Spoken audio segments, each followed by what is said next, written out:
Hello दोस्तों, तो आज की इस वीडियो में हम लोग ब्याज निकालना सीखेंगे, यानी कि इंटरेस्ट निकालना सीखेंगे। तो सबसे पहले इसमें हम लोग गांव का ब्याज निकालना सीखेंगे, उसके बाद हम लोग बैंक का ब्याज निकालना सीखेंगे। तो आप दोनों तरीकों को ध्यान से देखिए, तभी आपको समझ में आएगा। तो चलिए वीडियो को स्टार्ट करते हैं। सबसे पहले हम लोग देखिए, गाँव का ब्याज का जो क्वेश्चन है ये है, गीता ने 1800 रुपये दिए लक्ष्मी को 5% मासिक ब्याज की दर पर 7 महीने के लिए, तो ब्याज निकालें तथा कुल कितना रुपया लौटाना पड़ेगा। यहाँ क्वेश्चन को समझिए। गीता ने लक्ष्मी को पैसे दिए 1800 रुपये, और कितने महीने के लिए? 7 महीने के लिए। दर क्या है? 5% मासिक ब्याज की दर है। तो चलिए इस क्वेश्चन को एक खास तरह के सूत्र से सॉल्व करते हैं। सूत्र क्या होता है समझिए। तो सूत्र होता है ब्याज बराबर मूलधन गुना समय गुना दर बटा 100। अब हमें यहाँ सबसे पहले मूलधन को ढूंढना है। तो मूलधन कितना है? जो हमारी राशि होती है वो मूलधन कहलाता है। तो यहाँ मूलधन 1800 रुपये है। फिर समय कितना है? समय 7 महीना है। दर क्या है? दर है 5% मासिक ब्याज की दर। तो चलिए इन तीनों का मान बैठा के इसे 100 से भागा देते हैं तो हमारा ब्याज निकल जाएगा। देखिए सबसे पहले हम मूलधन को लिखेंगे। तो मूलधन हमारा है 1800 रुपये। जैसे 1800 रुपये इस प्रकार लिख देंगे। गुना करेंगे, समय क्या है? 7 महीने। तो यहाँ इसे 7 लिख देंगे। फिर गुना दर करना है, दर 5% है तो 5 लिख देंगे। इसे 100 से भागा देना होता है तो हम लोग बटे में 100 लिखेंगे। तो बटे में हम लोग 100 लिखेंगे। अब देखिए ऊपर नीचे कुछ कटेगा तो उसे काटिए। देखिए ऊपर में 2 जीरो है, नीचे भी 2 जीरो है, दोनों कट जाएंगे। नीचे सिर्फ एक बचा हुआ है तो भाग देने में इसका कोई वैल्यू नहीं होता है। अब हम लोग तीनों ऊपर की संख्याओं को गुना कर देंगे। 18 गुना 7 गुना 5, तो ये हो जाएगा गुना होके 630 रुपये। ये हमारा गांव का ब्याज निकल चुका है 630 रुपये। तो ये होता है ब्याज निकालने का तरीका। अब इसमें क्या करना है, हमें एक और क्वेश्चन है कि कुल कितना रुपये लौटाना पड़ेगा। तो हमें जितने रुपए दिए गए थे पहले 1800 रुपये और प्लस ब्याज, दोनों को मिला के लौटाना पड़ता है। तो हम क्या करेंगे, देखिए इन दोनों को जोड़ेंगे, यानी कि इस 1800 रुपये यानी इस मूलधन को और इस ब्याज को दोनों जोड़ देंगे और वही टोटल राशि हो जाएगी जिसे लौटाना पड़ेगा। तो इसे लिखेंगे कुल राशि बराबर, सबसे पहले हम इस 1800 रुपये जो मूलधन है उसे लिखेंगे, फिर प्लस करेंगे जो हमारा ब्याज आया है 630 उसे लिखेंगे। अब इन दोनों को जोड़ेंगे तो हमें मिलेगा 2430 रुपये। ये रुपये हमें लौटाने पड़ेंगे। किसे? इस गीता को, लक्ष्मी को रुपये लौटाने पड़ेंगे। तो ये तरीका होता है गांव का ब्याज निकालने का। अब हम लोग बैंक का ब्याज निकालना सीखेंगे, जो इससे काफ़ी फ़र्क होता है, इससे काफ़ी अंतर होता है। तो आप इसे पूरे ध्यान से समझिए ताकि आपको कोई भी कन्फ्यूजन ना बचे। तो हमारा क्वेश्चन है कि रमेश ने 4000 रुपये बैंक में जमा किया।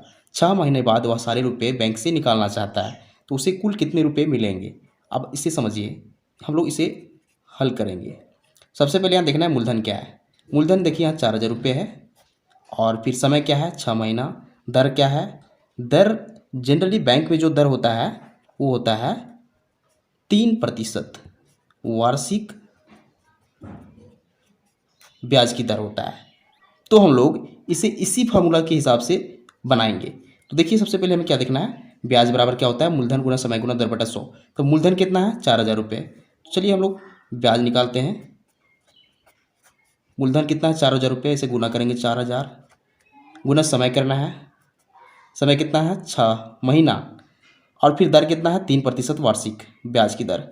अब आपको यहाँ एक चीज़ का ध्यान रखना है कि यहाँ जो ब्याज की दर होता है वो क्या है? वार्षिक ब्याज की दर है, और समय क्या है? महीने में है।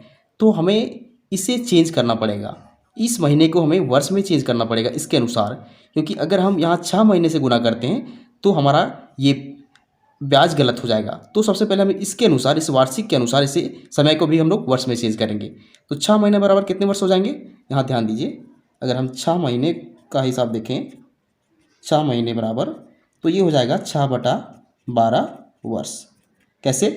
क्योंकि एक वर्ष में 12 महीने होते हैं, तो हम लोग 12 से इसे भागा देंगे इस महीने को, तो हमें वर्ष में इसका मान निकल जाएगा। अब अगर इसे काटना चाहें तो क्या हो जाएगा? 6 दूना 12, इसका मतलब 1/2 वर्ष, यानी समय हमारा जो निकल रहा है 1/2 वर्ष निकल रहा है। हम लोग वर्ष में क्यों बदल रहे हैं? क्योंकि यहाँ जो दर है वो वार्षिक है।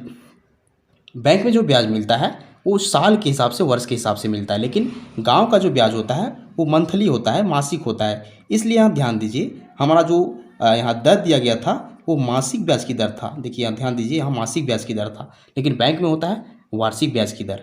तो हम लोग यहाँ इस गांव के ब्याज में हमें हमेशा मासिक ब्याज को निकालेंगे और इसमें बैंक के ब्याज में हमें साल यानी कि वर्ष के हिसाब से ब्याज निकालना होता है। तो चलिए हम इसे अब यहाँ मूलधन का वैल्यू लिख चुके हैं, मूलधन। फिर समय लिखना है, तो समय हमें दिया गया है 6 महीने, जिसका वैल्यू हो गया 1/2 वर्ष। इसे 1/2 लिखेंगे। फिर देखना है दर, दर हमें 3% दिया गया है, 3 लिखेंगे। फिर बटा में हम 100 लिखेंगे। तो बटा में हम 100 लिखते हैं इस प्रकार से। अब ऊपर नीचे कुछ कटेगा तो उसे काटिए। फिर से यहाँ 0000 कट जाएंगे, नीचे सिर्फ 1 बचा हुआ है। अब क्या करेंगे, ऊपर की तीनों संख्याओं को गुना करेंगे। 40 गुना 1/2 गुना 3, तो 2 से 40 को काटेंगे तो 20 बार में कटेगा। और 20 गुना 3 कितना हो जाएगा, 60। ये 60 रुपये आ जाएगा, क्योंकि ब्याज है। अब ध्यान दीजिए, बैंक जो है वो 6 महीने का ब्याज कितना दे रहा है, 4000 रुपये का, सिर्फ 60 रुपये। क्योंकि यहाँ जो बैंक का जो दर होता है वो वार्षिक होता है, और गांव में जो ब्याज का दर होता है वो मासिक होता है। इसलिए गांव में अधिक ब्याज मिलता है। जैसे हम देख सकते हैं ब्याज कितना है, 630 रुपये, और इसमें 60 रुपये, काफ़ी फ़र्क है। तो ये तरीका होता है दोनों तरह के ब्याज निकालने का। तो उम्मीद करते हैं आपको मेथड समझ में आ चुका होगा। तो अगर आपको वीडियो पसंद आता तो वीडियो को लाइक कीजिए और चैनल को सब्सक्राइब जरूर कीजिए, क्योंकि मैं इस तरह का वीडियो बनाते रहते हैं जो आपके काम का हो। Thank you.